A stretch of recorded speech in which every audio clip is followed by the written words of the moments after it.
Ayan o. Ganun kabuti ang aking mga kapatid. Salamat sa Diyos. Mga kapatid ko. Ako ng suso. Ayan o. Suso guys. Pag dating-dating ko sa Bicol, nagsisid agad ako.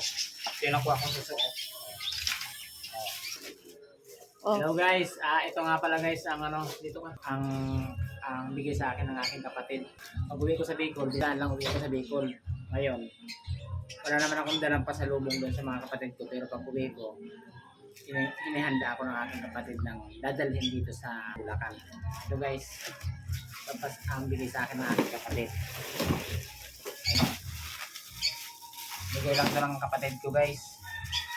Mahal kong kapatid na si Norberto Balbin. Siyempre yung akin din kapatid na Norman. Pusit sana ibibigay niya sa akin kaso walang pusit. Kaya binigyan na ako ng kulambutan. Quality. Ayan o. Ganun kabuti ang aking mga kapatid. Salamat sa Diyos. Mga kapatid ko. Salamat at ayan guys o. Paborito kong isda. Ayan ang kapatid ko yan. Salamat sa Ombing. Yan ang aking kapatid na nasa Tandok. Ayan, 3 kulambutan. Yung pusit na malalaki.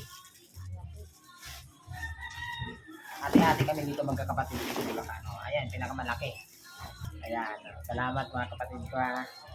Ayan, kulambutan. Ayan guys.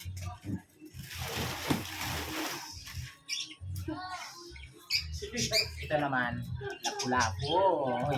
Quality. Yan, ihawin.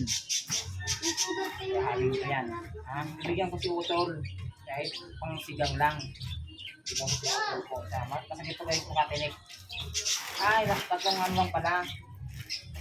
Ayun guys, ako Buboy. Salamat kay Buboy. Kahit wala akong dala pa. Pag-uwi ko dyan, may bigay ka sa akin. Quality na naman. Pambihira naman yun guys. So quality oh.